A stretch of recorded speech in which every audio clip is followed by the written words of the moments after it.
Amal ibadah. Amal ibadah berarti urusannya akhirat. Ya, ada lagi yang lain? Budaya positif. Kalau mendengar kata budaya positif, Hubungan budaya tapi ibadah. berpikir positif, Suami tadi itu. Kegiatan positif. berperilaku positif. Kegiatan. Berpikir positif. Ada lagi? Selalu memilih hal yang positif ketimbang hal yang negatif ketika ada di waktunya. Selalu memilih hal yang positif ketimbang hal yang negatif. Jadi lebih ke hal yang positif ya. Kira-kira budaya positif ini penting nggak kita terapkan? Sangat penting ya. Ya. Yang namanya budaya positif itu memang penting, memang sangat penting untuk diterapkan di sekolah kita ya. Karena budaya positif ini untuk menumbuhkan nilai intrinsik. Ada yang tahu ini nilai intrinsik apa?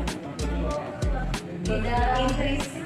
Di dalam nilai ketertarikan. Ada lagi?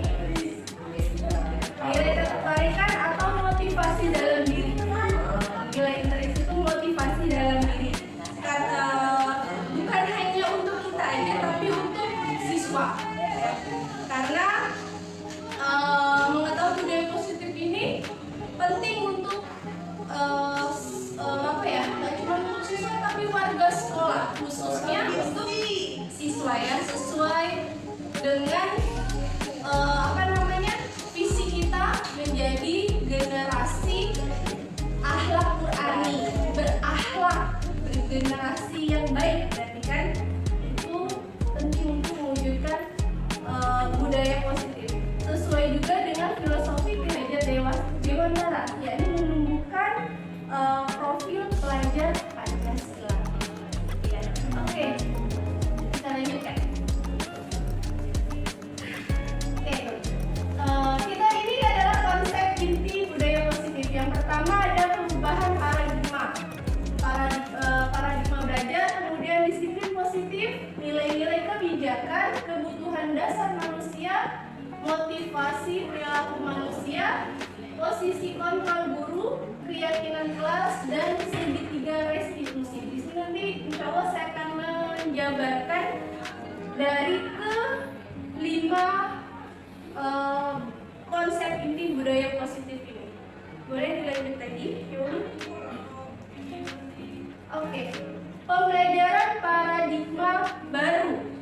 Sebelumnya saya ingin bertanya dulu, pernah mendengar pembelajaran berpusat pada guru? Teacher center. Apalagi ada lagi nggak? Pembelajaran, istilahnya pembelajaran berpusat pada murid. Student center. Kira-kira kita lebih menonjol kemana? Kita lebih menyukai teacher teacher center atau student center? Student center, benar banget. Jadi pembelajaran paradigma baru ini adalah perubahan pembelajaran yang dirancang sesuai dengan prinsip pembelajaran berdiferensiasi. Jadi kita berdiferensiasi ini memetakan kebutuhan siswa sesuai dengan kebutuhan belajar siswa, sesuai dengan kebutuhannya, ya.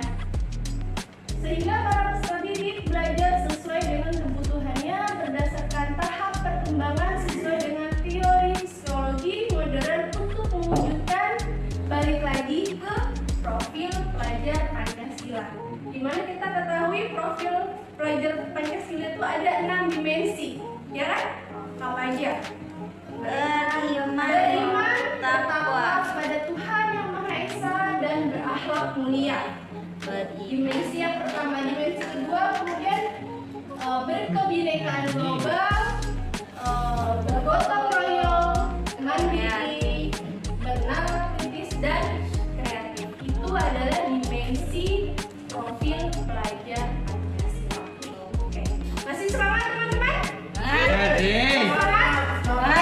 Kalau saya bilang Nurul Wahdah luar biasa, oke? Siap. Nurul Wahdah Luar biasa. Prop. Iya. Boleh kita ulangi lagi. Nurul Wahda. Biasa. Sahabat Quran. Allahu Akbar. Dan nanti pilih satu Pak. Maju.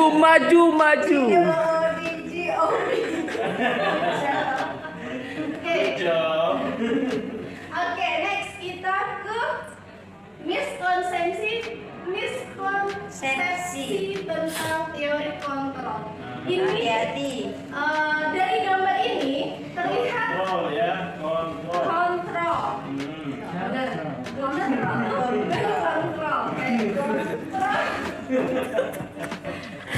Dari sini disebutkan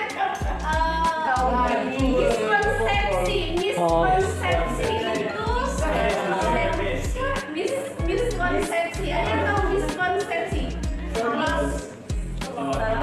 Salah persepsi, salah pemahaman. Karena selama ini kita salah pemahaman bahwa ilusi guru mengontrol murid. Kira-kira benar nggak? Kita bisa mengontrol murid. Guru itu bisa mengontrol murid. Kenapa nggak bisa? Bisa. Oke, ada yang lain? Dulu iya, ketika zamannya masih mendukung. Sekarang udah ada. Mendukung. Zamannya mendukung. Iya, sekarang fokus. Sekarang Beda zaman. apa lapor sekarang? Iya. Lapor. Karena sekarang udah apa-apa sedikit cekrek foto sebarkan Oh, iya. lapor. Iya. Ibu sholat ya udah. Iya, sama. Iya. Jadi nggak apel. Ilusi guru mengontrol murid itu seakan guru bisa mengontrol semuanya yang ada di dalam diri, seperti memaksa, kemudian memiliki hak atas murid, padahal kontrol itu bukanlah pada guru. Kontrol, tapi pada murid. Pada murid itu sendiri. Jadi pada diri murid itu sendiri. Jadi bukan Control. kita yang mengontrol murid. Kalau nggak ada kesadaran dari murid tersebut, nggak akan bisa. Ya, jadi ilusinya seperti itu miskonsepsi. Kemudian ilusi bahwa semua penguatan positif efektif dan bermanfaat. Maksudnya di sini penguatan positif itu bujukan. Kita membujuk itu bisa mempengaruhi murid agar mengulangi suatu perlakuan tersebut. Jadi kita membujuk, misal nih murid si A nggak usah diulangi lagi ya kayak gitu dengan kata bujukan. Tapi kalau nggak ada kita nanti dia diulangi lagi. Itu miskonsepsi. Ya, tentang teori kontrol. Kemudian ilusi bahwa kritik dan membuat rasa bersalah mampu menguatkan karakter. Itu kita membuat murid itu merasa kita kayak memberikan rasa bersalah kepada murid. Kemudian murid itu kita membuat identitasnya gagal. Jadi dia merasa menilai dirinya dia tuh buruk. Kemudian ilusi bahwa orang dewasa berhak memasak. Kita semua udah dewasa ya. Jadi ilusi ini padahal sebenarnya tidak. Ya, ilusi bahwa orang dewasa berhak memaksa itu sebenarnya tidak. Karena apa? Karena yang bisa mengubah diri kita atau diri kita itu adalah diri kita sendiri.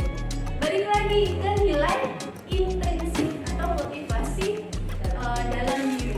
Ya. Misalnya nih kepala sekolah, izin ya Ustaz. Iya, lanjut.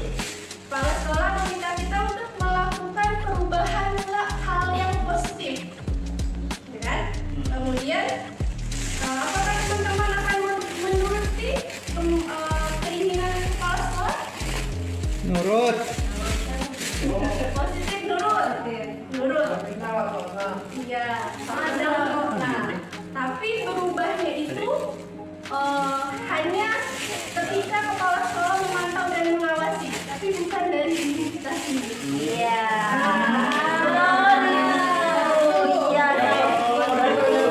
Jadi,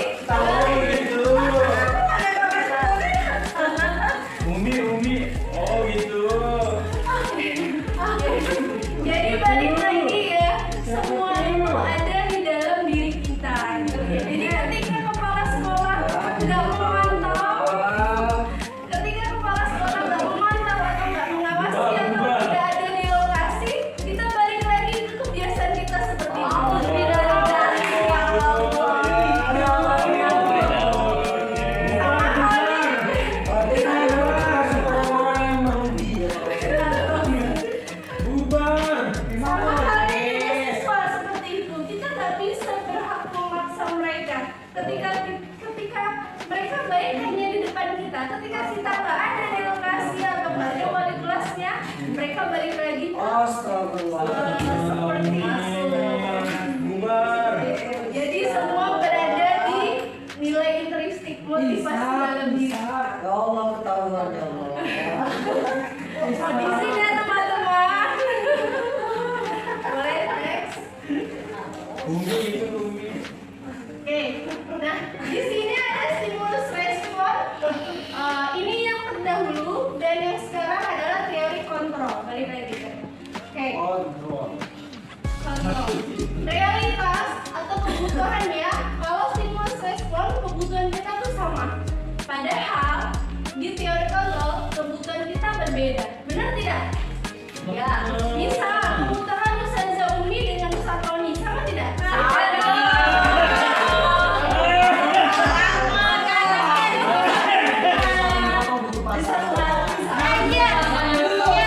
satu yang sama.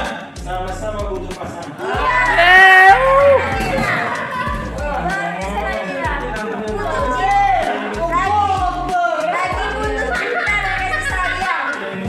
Tapi kalau kebutuhan yang lainnya berbeda kan? Beda. Sama halnya juga dengan siswa. Setiap anak berbeda. Kemudian semua orang melihat hal yang sama untuk stimulus respon. Teori kontrolnya setiap orang memiliki gambaran yang berbeda. Gambaran di sini adalah harapan, tujuan. Misal Ustazah Umi ada harapan dan tujuan kan? Berbeda? Sama nggak harapannya dengan saya? Tidak. Atau sama nggak harapannya dengan Ustazah Yomi?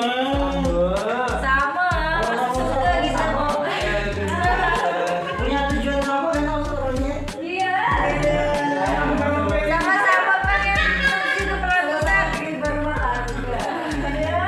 Oke, jadi kalau kebutuhan yang berbeda, otomatis gambaran atau keinginan ataupun tujuannya pun juga berbeda. Ya. Kemudian kita mencoba mengubah orang agar berpandangan sama dengan kita. Itu stimulus respon. Sedangkan teori kontrol, kita berusaha memahami pandangan orang lain tentang kita. Tentang diri. Jadi kita berusaha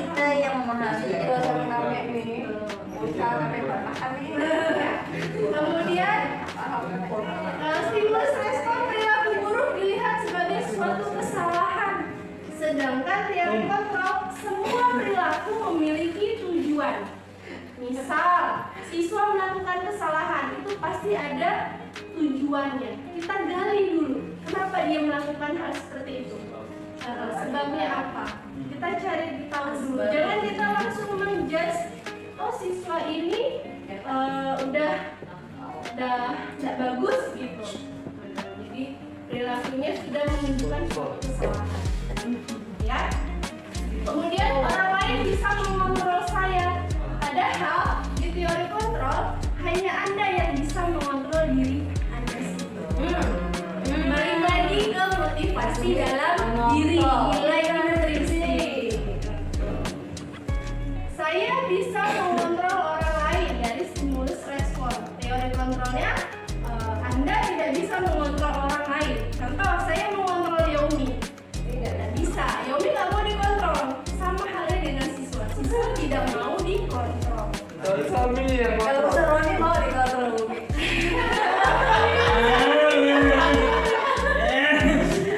Sama anak, karena anda ada pikiran. Pernah lagi dapat suami yang jadi kontrol.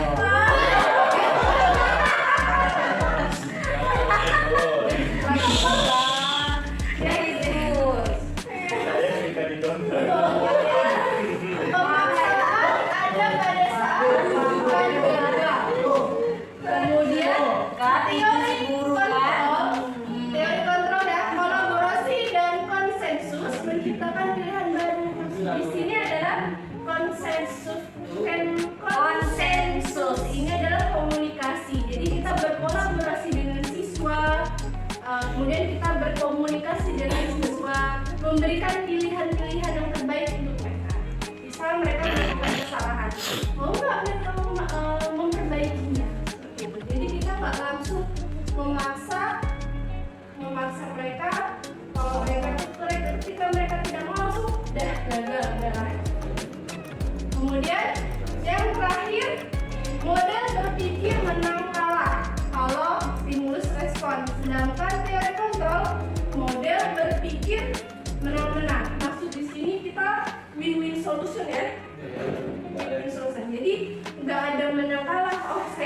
karena saya merasa guru siswa kalah. Enggak. Jadi kita cari siswa juga merasa senang, aman, kita juga merasa nyaman dengan pilihan kita atau kita sudah berkolaborasi.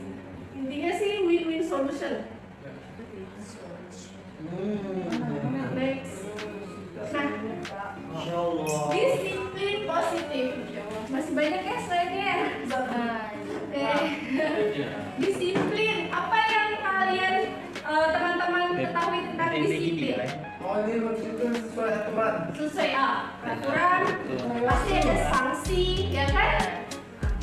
Ya benar. Padahal disiplin itu artinya arti katanya adalah belajar. Disiplin itu arti katanya belajar. Jadi mengacu pada disiplin diri yang memiliki tanggung jawab terhadap apa yang dilakukan berdasarkan nilai-nilai yang diyakini. Nilai-nilai yang diyakini itu kita bisa saling menghormati, menghargai, seperti itu. Nah, disiplin positif merupakan salah satu cara penerapan disiplin yang bertujuan untuk menumbuhkan kesadaran serta memberdaya peserta didik tanpa imbalan, penghargaan, reward atau ancaman hukuman. Jadi mereka tuh balik lagi ke nilai intrinsik atau motivasi dalam diri. Kalau mereka sudah ada kesadaran dalam diri, pasti mereka akan tumbuh yang namanya disiplin positif. Karena balik lagi ke tujuan pembelajaran dari Ki Hajar Dewantara, profil pelajar Pancasila, menumbuhkan karakter mereka, memunculkan kembali. Nah, kita sebagai peserta didik, tujuan kita adalah menciptakan peserta didik yang memiliki disiplin diri sehingga mereka berperilaku mengacu pada nilai-nilai universal dan memiliki motivasi intrinsik, balik lagi motivasi dalam diri dalam perubahan perilaku ke arah yang lebih baik. Jadi kita berusaha untuk menunjukkan sikap disiplin positif. Kita berusaha menyadarkan siswa, balik lagi sih ke motivasi dalam diri. Next. Nah, di sini ada nilai kebajikan. Di mana nilai-nilai kebajikan yang kita sepakati bersama itu lepas dari suku bangsa, agama, bahasa maupun latar belakang. Saya hanya mengambil beberapa contoh nilai kebajikan dari organisasi atau institusi. Yang pertama, profil pelajar Pancasila, di mana terkait dengan beriman, bertakwa kepada Tuhan Yang Maha Esa, berakhlak mulia, berpendidikan global, gotong royong, mandiri, kreatif, dan bernalar kritis. Ini yang kita resapi bersama-sama untuk siswa, ya. Gitu. Kemudian organisasi Ibu Primary Years Program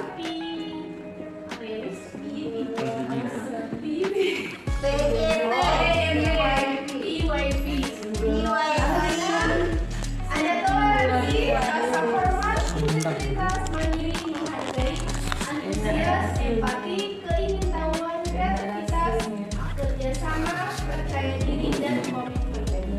Kurang lebih hampir sama seperti profil pelajar Pancasila.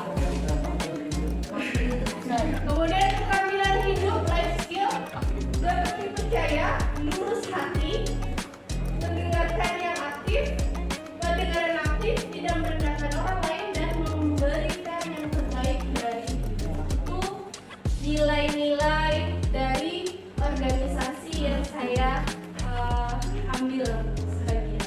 Sisanya sih masih banyak nilai-nilai terbaik. Oke, next. Oke, kebutuhan dasar manusia. Kebutuhan dasar manusia. Nomor 1. Kebutuhan dasar manusia. Setiap orang berbeda-beda kan kebutuhan dasarnya. Kalau tidak terpenuhi kebutuhan dasar kita, pasti kita akan melakukan perbuatan yang tidak diinginkan. Benar? Pusing. Benar nggak? Sama halnya seperti siswa. Siswa ketika kebutuhan dasar tidak terpenuhi, dia akan melakukan hal-hal yang tidak bagus. Misal contoh, si Fulan atau si Fulana, Ahwat ya, misalkan Kirana, di rumah dia tidak tidur karena main TikTok aja. pelajaran Ustazah Umi dia tidur karena kebutuhan dasarnya tidak terpenuhi. Sama karena kebutuhan dasarnya tidak terpenuhi. Sama halnya juga seperti kita semua mempunyai kebutuhan dasar, sehingga kalau tidak terpenuhi kita akan melakukan hal-hal yang kurang bagus. Nah, kebutuhan dasar adalah segala sesuatu yang kita lakukan untuk mendapatkan apa yang kita inginkan. Seluruh tindakan yang kita lakukan memiliki tujuan tertentu dan semua usaha yang terbaik untuk kita lakukan dalam rangkaian kebutuhan dasar kita terpenuhi. Jadi kita gimana caranya sih supaya kebutuhan dasar kita terpenuhi, gitu kan? Tapi tidak melakukan hal-hal yang kurang bagus. Sama halnya juga dengan siswa. Oke, boleh next. Nah, 5 kebutuhan dasar manusia. Ada 5. Yang pertama, bertahan hidup, survivor. Ada kedua nih, Ustaz Romi. Ini dua nih. Ada. Kebutuhan dasar bertahan hidup Sama kita orang jilbab. meliputi makan, pakaian, tempat tinggal, keamanan, dan kesehatan. Kalau kita tidak terpenuhi ini, pasti kita akan melakukan hal-hal yang kurang baik. Sama halnya juga dengan siswa. Yang tadi saya contohkan seperti Kirana, misalnya seperti itu, atau yang lain. Kemudian kasih sayang dan rasa diterima, dipedulikan, berbagi, kerjasama menjadi bagian dalam rasa diterima. Misal ada satu kelompok yang tidak ingin dengan kelompok itu, tapi dia tuh ada, jadi dia merasa merenung aja kan, ada siswa yang seperti itu kan, nangis bulan itu dia kebutuhan dasarnya tidak terpenuhi karena tidak diterima oleh teman-temannya. Kemudian penguasaan harga diri, keinginan untuk dianggap, memimpin, berprestasi, diakui dan didengar. Ketika ada siswa yang berkelompok ingin selalu maju, itu berarti kebutuhan dasarnya itu ingin diakui, buat gak? Kebutuhan dasarnya ingin diakui, dia ingin selalu tampil di depan. Itu berarti balik lagi ke kebutuhan dasar penguasaan. Kemudian kebebasan, mandiri, memiliki pilihan, mencoba hal baru, mampu mengendalikan arah dirinya. Ada siswa yang mandiri berarti dia kebutuhan dasarnya sudah terpenuhi, mandiri. Ada yang masih minta bantuan sama kita, berarti kebutuhan dasarnya belum terpenuhi, mandirinya. Terakhir, kesenangan. Kita semua butuh kesenangan karena itu kebutuhan dasar kita. Iya. Bermain, humor, antusias, tertawa. Tertarik utama. Ternyata butuh itu juga gitu. Masih semangat teman-teman? Allahu Akbar. Lanjut. Siap. Oke, next. Primer sama sekunder. Primer sekunder. Motivasi perilaku manusia. Motivasi perilaku manusia. Tadi kalau untuk menghindari ketidaknyamanan atau hukuman, kemudian mendapatkan imbalan penghargaan dari orang lain, itu motivasi dari luar, ekstrinsik. Itu motivasi dari luar. Sedangkan dari dalam, intrinsik, untuk menjadi orang yang mereka inginkan, menghargai diri sendiri dan nilai-nilai yang mereka inginkan. Jadi itu motivasi dari dalam, motivasi diri mereka, kesadaran diri mereka. Itu intrinsik. Oke, next, lanjut. Nah, kita tadi ada ekstrinsik, ada hukuman dan reward ya. Ada perbedaan antara hukuman, konsekuensi, dan restitusi. Saya baru mulai kalau ada restitusi ternyata di pendidikan ini. Saya baru tahu. Kalau hukuman itu tidak terencana, tiba-tiba. Misal ada siswa terlambat, bingung nih, mereka suruh lari ya, atau mereka suruh baca Quran. Tuh, berapa juz? Misalkan 1 juz. Itu hukuman. Terus murid tidak tahu apa yang terjadi atau tidak dilibatkan, maka kita membuat keputusan sendiri ketika kita memberikan hukuman pada siswa. Itu hukuman. Kemudian bersifatnya satu arah, hanya kita yang ke siswa. Berupa hukuman fisik atau fisik. Kemudian konsekuensi, psikis. Konsekuensi itu terencana, disepakati sesuai peraturan. Kita ada konsekuensi, misal dia pakai seragamnya tidak sesuai atau nggak bawa buku paket atau nggak kerjakan ulangan. Konsekuensinya kerjakan ulangan di kantor. Itu konsekuensi. Jadi sesuai kesepakatan. Murid tetap dibuat tidak nyaman. Kemudian singkat dulu selalu memonitor murid. Terus selalu mengistori. Terus selalu Ipo Ustaz. Biasa. Ceralu. Sedangkan untuk restitusi, program proses menciptakan kondisi bagi murid untuk memperbaiki kesalahan. Jadi kita panggil siswanya, kita gali dulu mereka apa itu kesalahannya, kenapa mereka seperti itu, tujuannya kenapa, itu restitusi kita gali dulu. Ya, kemudian proses kolaborasi yang mengajarkan siswa untuk mencari solusi. Jadi kita berkomunikasi. Balik lagi yang tadi konsensus, kita berkolaborasi, komunikasi dengan siswa. Jadi biar dia mencari solusinya sendiri, biar dia tuh sadar gitu. Jadi kita menggali dulu mereka, kita tanya dulu kenapa seperti itu, kenapa, pasti ada sebab dan akibat. Oke, next. Nah, 5 posisi kontrol guru. Ada sebagai penghukum, pemantau, kemudian pembuat merasa bersalah, teman dan manajer. Kira-kira teman-teman masuk ke posisi kontrol yang mana? Teman? Iya dong. Iya dong. Teman? Apakah ada pemantau? Apakah ada penghukum? Pembuat merasa bersalah? Atau manajer? Membuat rasa Sebenarnya Yang paling aman teman. teman. Lagi? Nah, suasana membuat Ini kan merasa bersalah. pertanyaan buat apa yang sering kita buat. Nah, yang sering kita lakukan yang mana? Yang biasa kita lakukan Yang biasa kita lakukan itu yang mana? Kalau saya sih memang pemantau. mantau. Nah, Oke, Ustaz Mamat. Membuat merasa bersalah. Itu manajer tuh apa berarti itu Membuat merasa bersalah, jadi kita menuduh. bukan yang manajer. Manajer. Guru gak guru? Sebenarnya dari kelima posisi kontrol ini yang lebih bagus adalah manajer. Manajer kan. Jadi manajer. Oke, kita buka. Lanjut ya Umi. Ayo lah bantu manajer. Nah, contoh penerapan 5 kasus di sini ya. Siswa tidak memakai atribut lengkap saat upacara bendera. Kalau penghukum, hormat pada bendera selama 1 jam. itu dulu.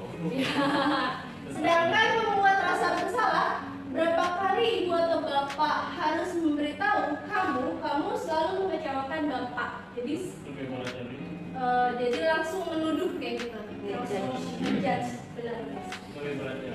Next. Atas, atas. Nah, sedangkan teman, ayo dong ikuti aturan sekolah. Tolong bantu bapak atau ibu ya sekali ini. Ya sudah, tidak apa-apa, lain kali jangan sampai berbuat seperti ini lagi. Itu teman. Dia menganggap kita teman. Friendly. Sedangkan pemantau, kamu sudah melanggar peraturan sekolah. Kamu tahu konsekuensinya? Setelah upacara kamu beli atributnya untuk operasi dan jangan diulangi lagi. Itu pemantau. Apakah kamu tahu kesalahanmu? Kira-kira apakah kamu bisa memperbaiki kesalahan?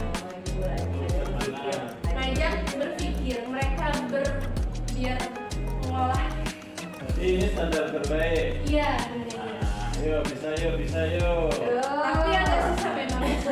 Nah, bisa ya kalau mau coba. Next. Nah, kita stop dulu. Nah, kira-kira saya kecewa sekali dengan kamu. Kira-kira pemantau, teman, penghukum, manajer. Saya kecewa sekali dengan kamu. Pembuat kesalahan. Tahan. Merasa bersalah. Ya, emang. Oke, boleh nih. Sama. Ini kalimat yang sering dilontarkan. Membuat rasa bersalah. Ini kalimat yang sering dilontarkan orang tua ke sekolah. Saya kecewa dengan sekolah ini. Ah, kecewa Gimana juga. Ustaz saya menyekolahkan adiknya terbodoh kan? Nabil, Habibi, Ah, ini di sekolah bukan gula. Habibi itu, Bilal kali. Jadi sekolah di posisi sebagai kata dikasih ujian studi. Oh, berarti orang tua ini bersifat membuat rasa Buat bersalah masalah pada justru sekolah. dari orang tua. Iya. Imbasnya dari Iya. sekolah. Secara tidak langsung kita akan menirunya. Ya, kita mungkin udah berusaha jadi manajer tadi. Iya. Tapi karena memang orang tua dari rumah terus Wah, iya, begitu dengan anak. Ada yang. Jadi anaknya karena sering dibuat dengan rasa bersalah anak itu terus ke sekolah akhirnya. Jadi memang PR berat buat kita. Boleh bang, nanti Pak nanti dari Iya. materi Saya setuju sekali. materi baru. Iya, setuju. Siap, lanjut. Ya, lanjut.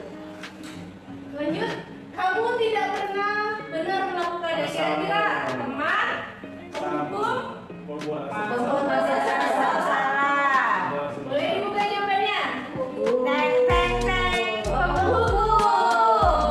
Kamu tidak pernah benar melakukannya. Kamu ngejudge dia. Ya, just Next, apa rencanamu untuk menyelesaikan masalah ini? Manajer. Ya, ya, ya. Next, Ayo ayo lah. lakukan demi bapak ibu.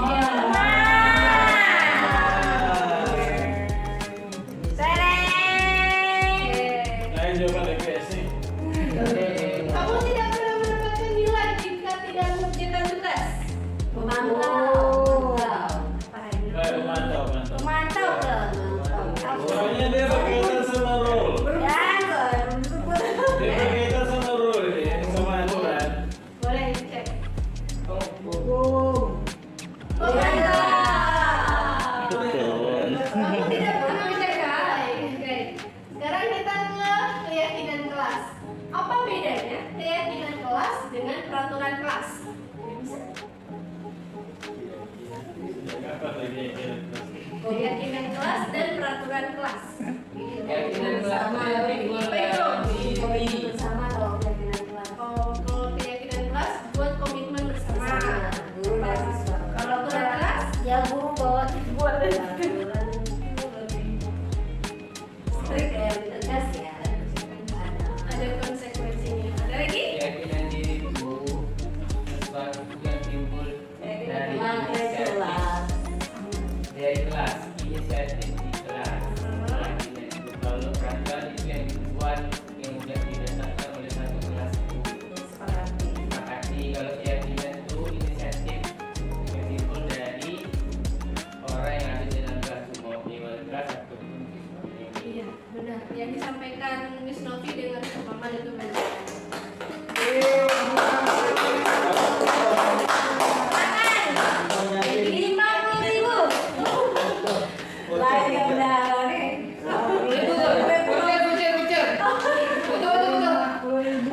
Oke, lanjut ke Kak. Pembentukan keyakinan kelas itu bersifat abstrak.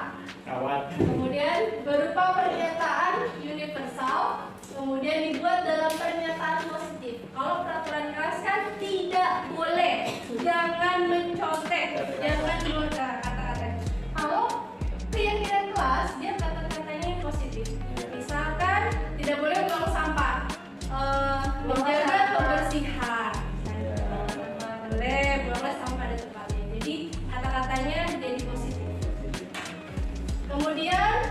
saja agar mudah diingat. Nggak usah terlalu banyak. Misalkan apa? Tidak membawa sepatu apa-apa gitu. Misalkan apa ya? Tidak membawa buku pelajaran akan terkena sanksi, misalkan terkena hukuman, misalkan gitu. Kemudian sesuai dengan kondisi kelas dan sekolah sehingga mudah diterapkan. Jadi lihat juga dengan situasi sekolahnya seperti apa, kondisi kelasnya seperti apa. Kan? Terakhir, semua warga sekolah atau warga kelas dilibatkan saat membuat keyakinan kelas. Jadi nggak cuma antara saya sebagai wali kelas dengan ketua kelas atau dengan struktur organisasi di kelas, gitu. Tapi semua siswa itu dilibatkan. Kalau bisa dengan guru mapelnya seperti itu. Kalau nggak bisa cukup yang ada di dalam kelas. Lanjut boleh. Nah, segitiga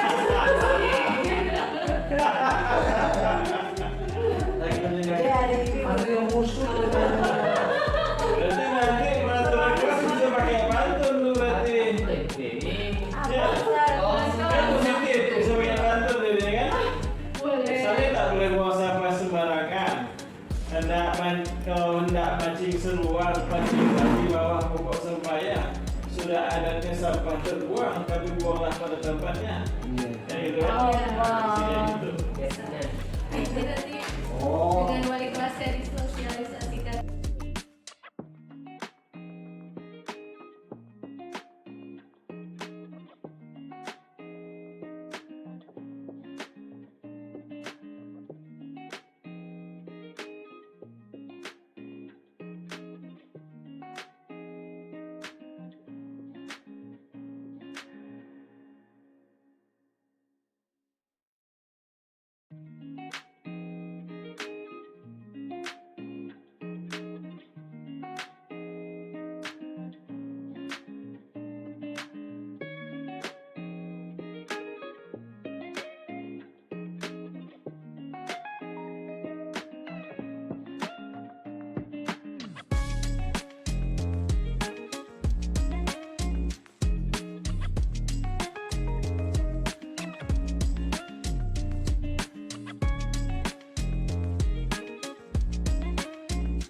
kelas terhadap nilai-nilai yang telah kita yakini. Nah, misal seperti contohnya kita itu membuat kayak kesepakatan kelas.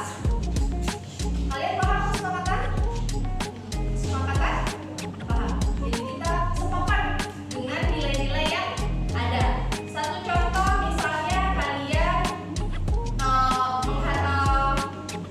antar teman antar kelas, kalian menghargai teman, kemudian kalian menghargai guru, menghormati guru, itu nilai apa kira-kira? Kesopanan. Itu ya, jadi contohnya seperti itu. Contoh lain, tidak boleh mencontek.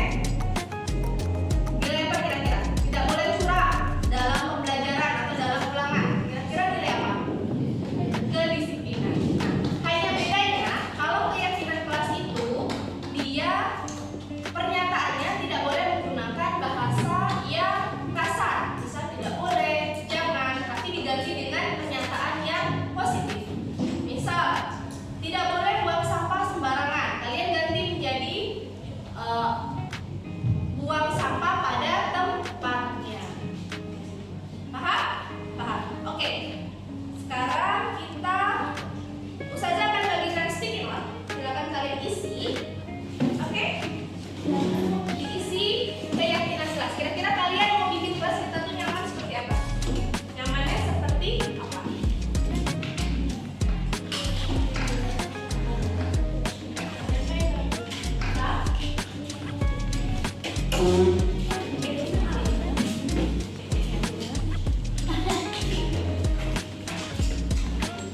Keyakinan kelas.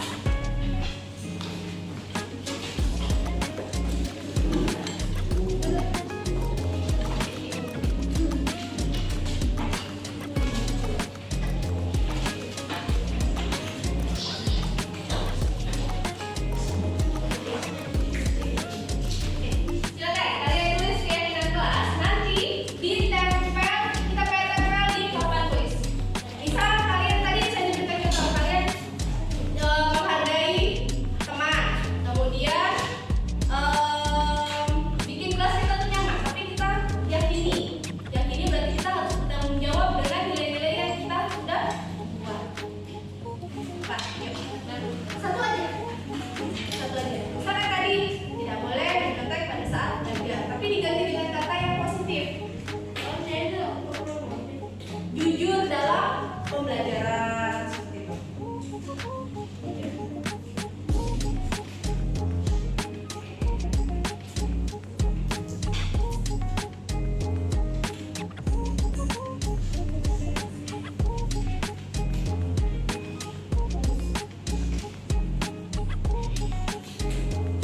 Ya, yang sudah boleh silakan ditempel ke depan.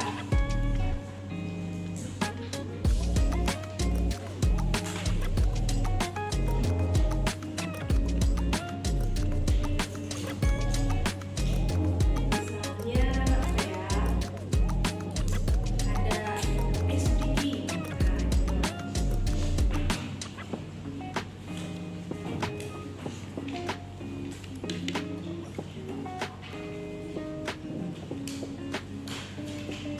Sudah?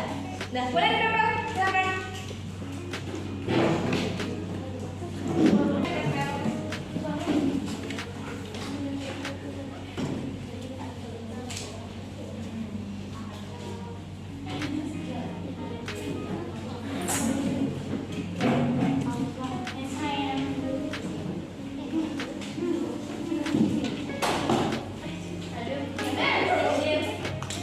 Ada.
penting sekali.